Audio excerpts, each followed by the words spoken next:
Shalom seluruh pelayan Tuhan, ketua kelompok sel, keluarga Allah yang saya cintai. Saudaraku, saya bersyukur sekali karena di bulan Agustus ini gereja kita boleh dikatakan di semua kota sudah memulai kembali ibadah offline. Ya, ini luar biasa karena sudah sekitar 4 bulan kita hanya ibadah online ya, dan oleh karena kasih dan anugerah Tuhan sekarang kita sudah bisa kembali beribadah offline walaupun belum bisa full seperti biasanya ya, karena ada pembatasan-pembatasan yang harus kita ikuti peraturan pemerintah. Akan tetapi kita patut mengucap syukur, ini anugerah Tuhan yang luar biasa untuk GLI dimulai dari gereja kita di Solo. Terus kemudian berikutnya Jogja juga nyusul. Dan kemarin Minggu Jakarta pun memulai kembali ibadah offline-nya.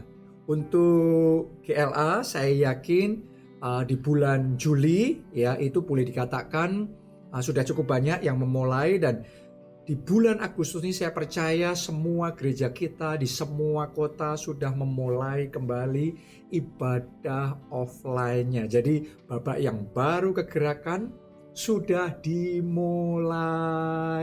Saya percaya Tuhan sedang memulai sesuatu yang baru, yang lebih besar daripada yang sebelumnya, daripada yang dulu. Ini sesuatu yang dahsyat dan luar biasa. Tuhan mulai di tengah-tengah kita.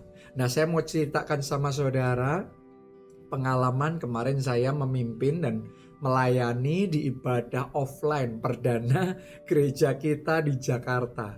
Amazing saudaraku, itu luar biasa. Ya, jadi kita buka ibadah, boleh dikatakan semua kursi yang memang boleh diisi diduduki sesuai dengan peraturan yang ada ya, boleh dikatakan itu full semuanya. Di semua ibadah full semuanya.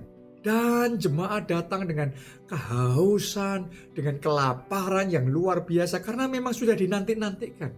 Sudah 4 bulan, ini sudah lama sekali. Dan akhirnya sekarang kita bisa kembali ibadah offline ya. Dan kalau saya boleh ngomong sama saudara, memang perlu diakui nggak sama antara ibadah offline dengan ibadah online.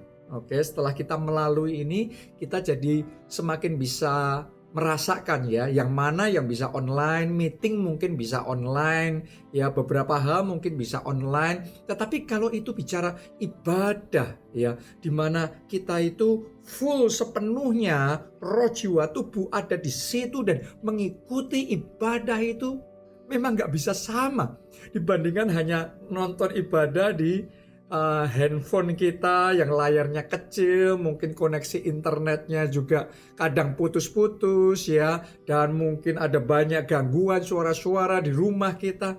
Memang nggak bisa sama ya. Bahkan buat saudara sendiri sebagai jemaat yang hadir, maupun buat saya yang melayani, saya yang khotbah, itu juga nggak bisa sama ya.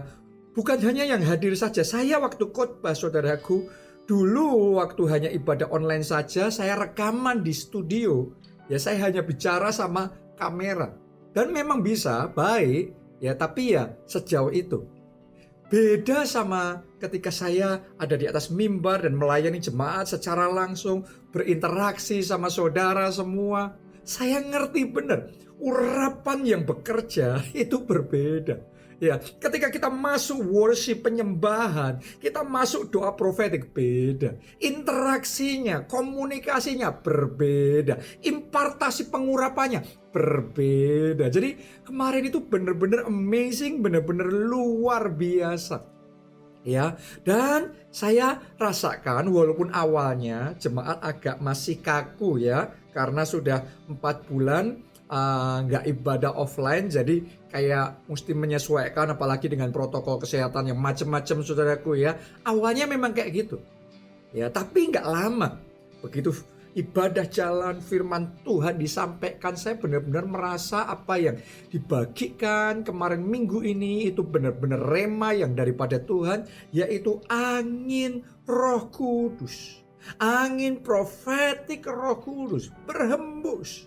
Waktu firman Tuhan saya sampaikan, saya benar-benar merasakan itu ada angin Roh Kudus yang sangat powerful, berhembus ya di seluruh ruangan itu.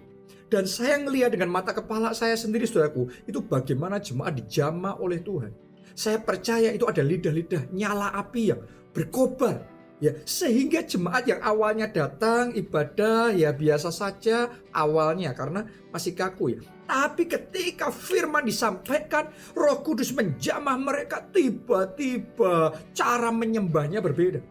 Cara doanya beda, bahasa rohnya berbeda. Tiba-tiba kita bisa merasakan api itu kembali menyala. Wow, ini amazing, ini luar biasa. Saya berdoa mulai sejak saat ini api saudara juga kembali menyala. Kelompok selnya nggak boleh asal jalan. Ya, api kelompok sel itu mesti menyala kembali. Api melayaninya harus menyala.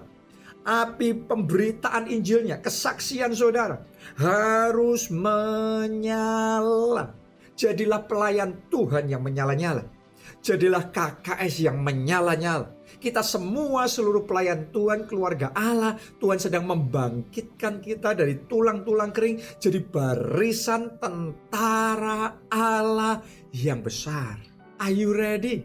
Apakah saudara siap masuk di dalam kegerakan yang besar yang Tuhan mau kerjakan di babak berikutnya ini? Nah, saudaraku, di dalam pemuritan online kali ini saya mau bagikan satu rema yang saya yakin akan menginspirasi kita. Bukan cuma menginspirasi, akan tetapi ini juga akan menantang kita untuk naik level di dalam komitmen kita mengiring Yesus, melayani Tuhan, naik level. Ya, saya ajak saudara untuk baca di Roma 8 ayat 35 sampai 39. Saudara simak ya. Ini perkataan Rasul Paulus. Siapakah yang akan memisahkan kita dari kasih Kristus? Penindasan atau kesesakan atau penganiayaan atau kelaparan atau ketelanjangan atau bahaya atau pedang? Ayat 36. Seperti ada tertulis, oleh karena engkau. Siapa itu? Oleh karena Yesus. Jadi demi Yesus, kami ada dalam bahaya maut sepanjang hari. Anda bayangkan, jadi bukan kadang-kadang, tapi dalam bahaya maut sepanjang hari, sepanjang minggu, sepanjang bulan, sepanjang tahun. Sangat sering sekali. Kami telah dianggap sebagai domba-domba sembelihan. Ya, Anda bisa bayangkan ya, domba sembelihan itu sudah istilahnya anytime, kapan saja siap disembelih, saudaraku. Oke. Tetapi dalam semuanya itu kita lebih daripada orang-orang yang menang oleh Dia yang telah mengasihi kita. Saya berdoa Anda semua pelayan Tuhan, keluarga Allah, kita lebih dari pemenang. Lebih dari pemenangnya bukan hanya bicara keberhasilan, bukan hanya bicara berkat, tapi lebih dari pemenangnya menghadapi tantangan, menghadapi aniaya, menghadapi penindasan, menghadapi bahaya. Kita lebih dari orang-orang yang menang. Oke, saya bacakan lagi ya ayat yang ke-38. Sebab aku yakin bahwa baik maut maupun hidup, baik malaikat-malaikat maupun pemerintah-pemerintah, baik yang ada sekarang maupun yang akan datang, atau kuasa-kuasa, baik yang di atas maupun yang di bawah, ataupun sesuatu makhluk lain, tidak akan dapat memisahkan kita dari kasih Allah yang ada dalam Kristus Yesus Tuhan kita. Oke. Jadi kalau Anda renungkan perkataan Rasul Paulus yang kita baca di Roma 8 ini, maka saudara akan menyadari bahwa pada waktu itu keadaan Rasul Paulus di dalam menjalankan tugas pelayanannya, misi memperluas kerajaan Allah. Ya, demi Yesus, Paulus ini selalu ada dalam bahaya. Paulus ini ibaratnya seperti domba sembelian. Coba saya renungkan. Paulus demi Yesus atas pilihannya sendiri rela loh melalui aniaya, rela melalui penindasan, menghadapi resiko pedang, kelaparan, kesesakan, bahaya. Dia rela. Kenapa? Karena dia lakukan demi Yesus, karena dia cinta Yesus. Saya mau ngomong begini sama saudara, membaca ayat yang baru saja kita baca di masa yang baik dan di masa yang tidak baik, itu meaningnya bisa berbeda. Gampang baca ayat ini di masa yang baik, ketika semuanya baik, ya, ngikut Yesus, gak ada tantangan, melayani Tuhan, gak ada resiko, maju untuk bersaksi dan memberitakan Injil, lancar-lancar saja. Ya oke lah, good lah, kita lebih dari pemenang. Tapi bagaimana dengan saat ini dunia sedang ditutupi dengan kegelapan, bangsa-bangsa dilingkupi dengan kekelaman. Ya, kita sedang menghadapi masa yang juga penuh dengan tantangan hari-hari ini. Membaca ayat yang sama seperti ini, saudaraku, itu bisa punya meaning yang berbeda karena itu menantang komitmen kita, iman kita, pelayanan kita kepada Tuhan Yesus.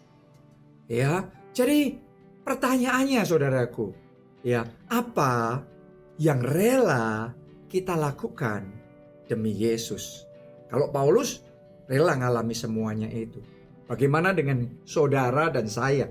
Demi Yesus, apa yang rela kita lakukan? Ya mungkin saudara ngomong sama saya, Pak, beda dong. Ya keadaan Paulus dulu sama kita sekarang beda dong. Kalau Paulus kan yaitu aniaya gitu-gitu kan. Tapi kalau kita kan ini wabah sakit penyakit. Oke deh, oke. Ya, kita singkirkan dulu bicara tentang wabah sakit penyakit ini, karena kadang-kadang kalau orang ada di dalam satu situasi itu sudah beda cara berpikirnya ya. Coba kita renungkan seandainya kita ada dalam situasinya Paulus pada zaman itu.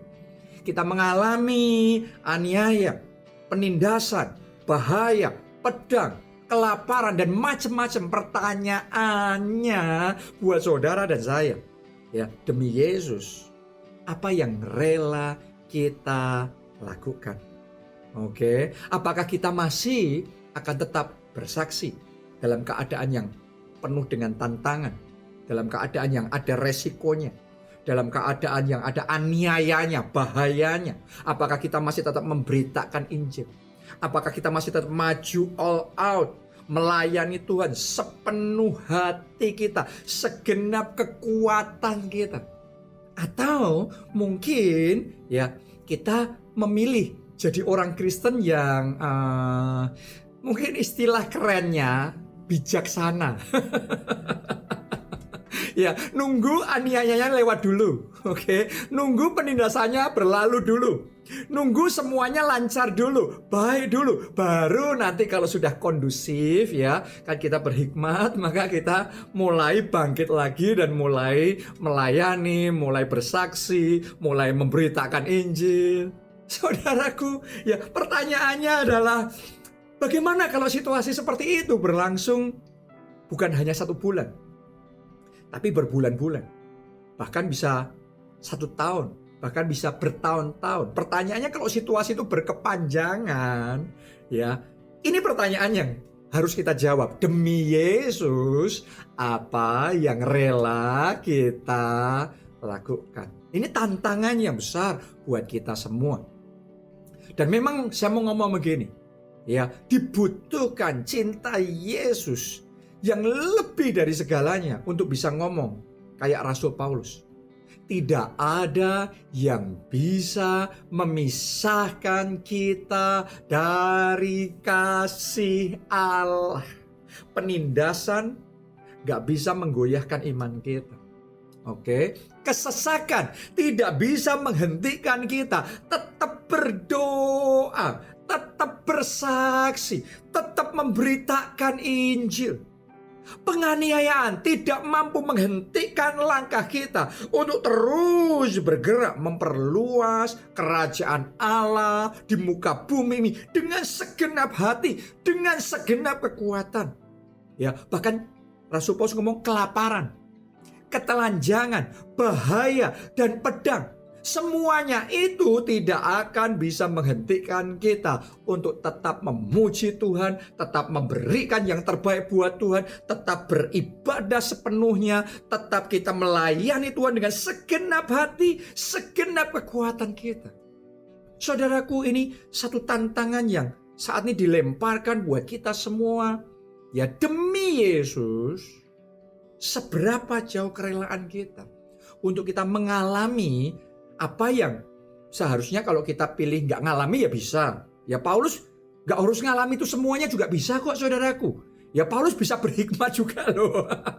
Tapi seberhikmatnya Paulus luar biasanya yang dia pilih ya demi Yesus. Dia jadi kayak domba sembelihan. Demi Yesus dia ada dalam bahaya maut sepanjang hari. Ya, jadi demi Yesus dia relakan segalanya dan dia katakan tidak ada yang bisa memisahkan kita dari kasih Allah.